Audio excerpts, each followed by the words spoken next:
Welcome back, troglodytes, to another episode of Trogly's Guitars. Before I say anything else about this fantastic guitar, this gets my ultimate seal of approval because it's just a fantastic player. I mean, every guitar I get in, it's a good player, it's a good guitar, but there are always ones that stand out. This is one of them. So whoever gets this guitar, you're going to be thrilled with it. It's a fantastic player. It's got the sound you want. This is a 1983 Gibson Les Paul Standard. Unfortunately, it's not a Spotlight Special, but 83, once again, my favorite year of Gibsons. Because, I don't know, they were just starting to do things right again. This still has the maple neck. It's around 82, 83 when they started switching back to mahogany, but you can see the volute is gone, so you've lost that characteristic of the Norland era, and they've got the different Gibson tuners on here.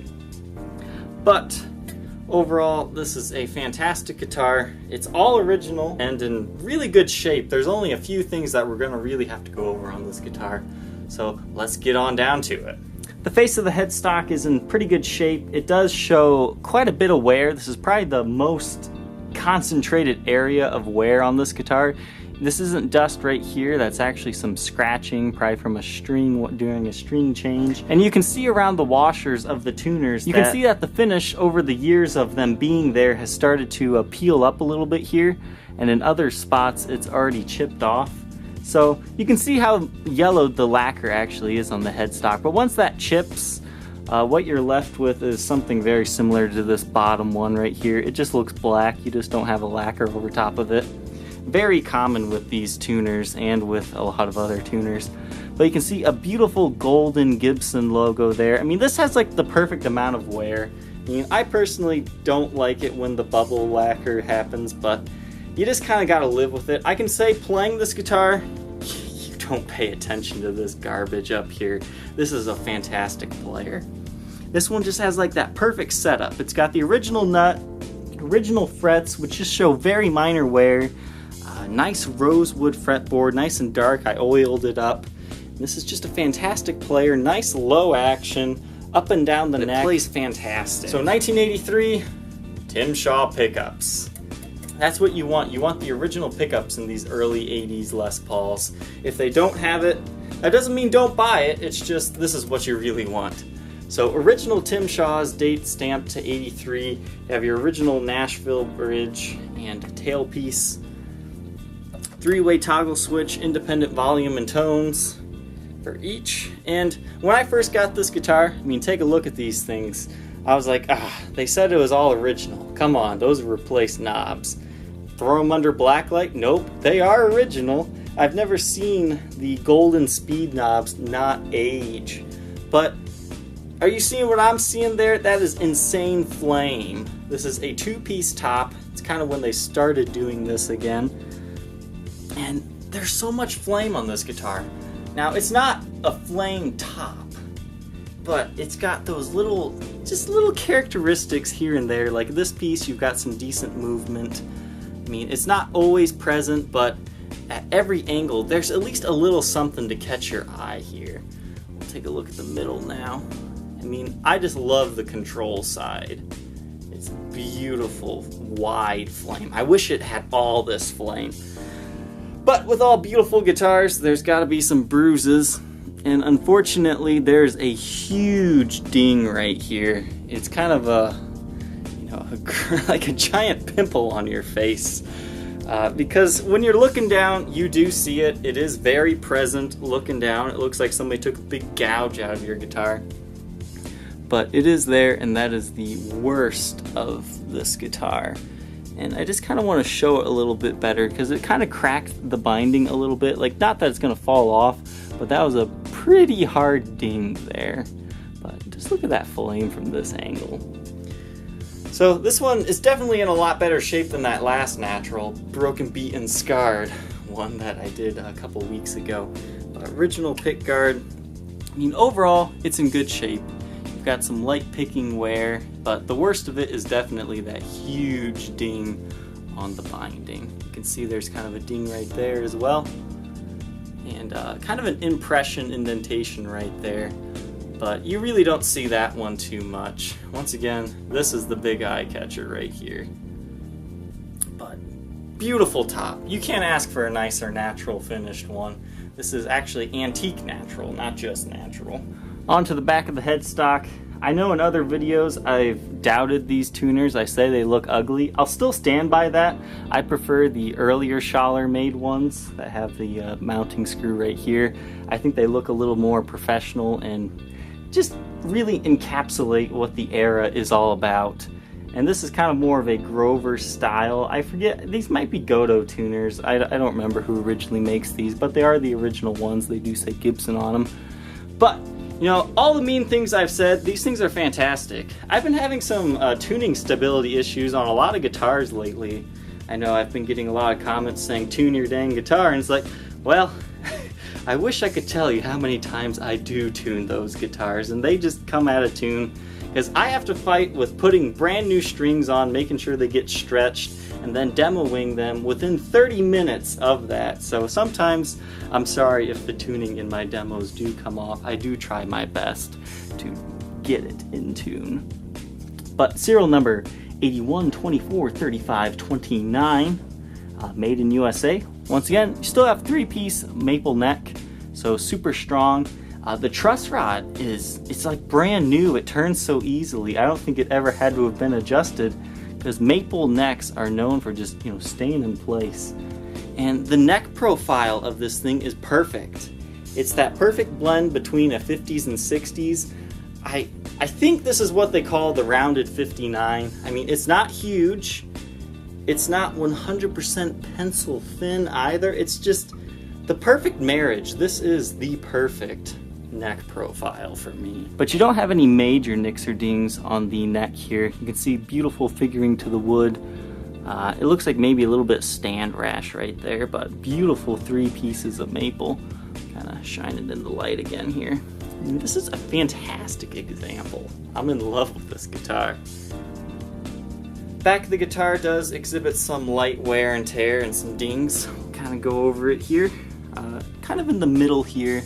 We'll point that out first. There is kind of a sizable ding into the whole body of the guitar, and some light buckle rash, and once again some more dings there. But this is just a beautiful guitar. I mean, it was well taken care of, but that doesn't mean it wasn't gigged. I mean, you can see there's a ding there as well. But it's not trashed. And I love these, you know, honest players guitars. This is kind of what my guitar would probably look like after 30 years of playing it, because I'm really, you know, nice to my guitars. I'll get some scratches and probably some dents and dings if I were gigging, but overall it won't get, you know, too worn. Something I missed before in these knobs, there are some slight little cracks on them, kind of like right here. It doesn't affect them at all, still turns perfectly. Pots, pickups, everything's original on this guitar. And something else to point out that's really unique that still has these are the original strap buttons. And you're gonna say, those look funny, are you sure they're original? Yes. That is a key 80s characteristic that didn't live for too long. I'm not sure the exact date of production on those, but these are called posi locks. They kind of help lock your strap in place because of their diamond shape. And you can sell those for a pretty penny if you want to put strap locks on. But I would just leave them there because it really makes this guitar an 80s guitar. Some other things that the 80s did is sometimes you'll have stickers right here. That's a PAF to show that you have the Tim Shaws. There's a special like 7-point adjustment bridge that sometimes you'll have. And the old Schallers will sometimes have the winding tuners on them. But this one's a little bit too late for all those other things. But hey, it got one of the cool 80s characteristics. Take a look under blacklight here. You can see you've got some small dings at the top that I forgot to mention at first. But nothing too bad overall. There you can kind of see the bubbling of the lacquer underneath the washers a lot better. That just looks like something was on there that caused it to age a different way than all the other lacquer. Original nut. Take a look up here. The neck hasn't been out or anything like that. That's just some dirt and grime buildup there. But original finish, glowing the way it should. And this really shows the wood grain of the guitar very well. You can kind of get past that wood. You can get past the flame and just see all the grain. and it's just, this is such a fantastic top. You've got to really see it in person, and this video does it some pretty good justice, but not the best. Looks like you've got some very light clear coat wear right there where your arm would rest.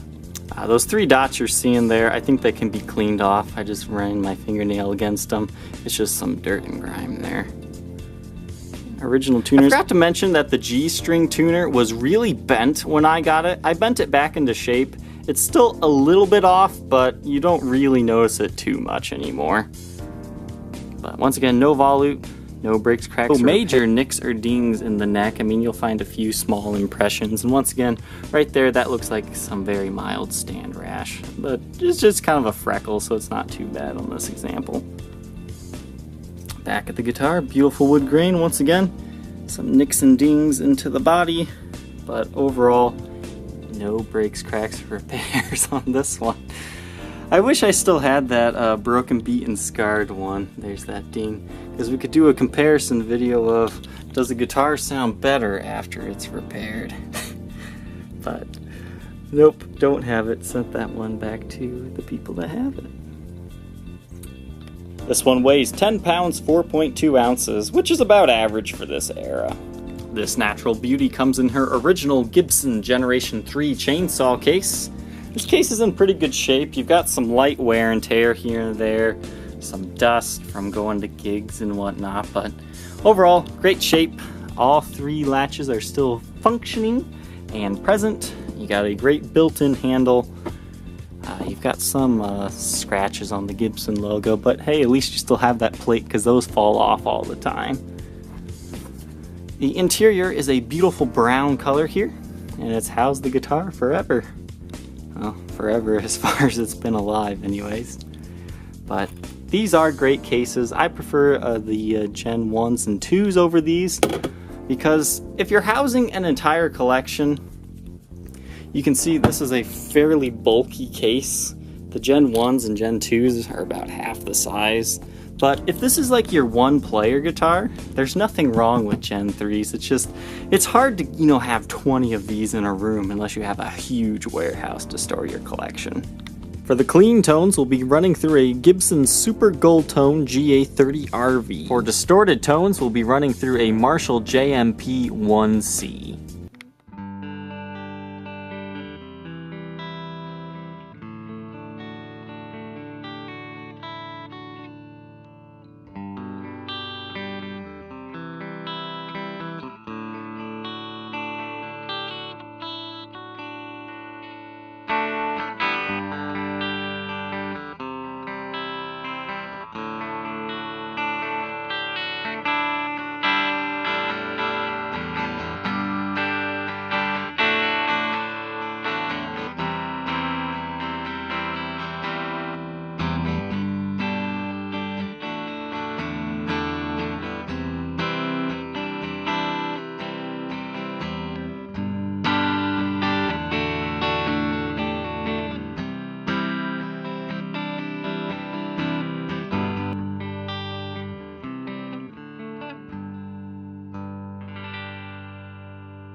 If you think you might be interested in owning this 1983 Gibson Les Paul Standard in natural, which is a perfect player, a perfect sound, perfect neck profile, this guitar is just perfect.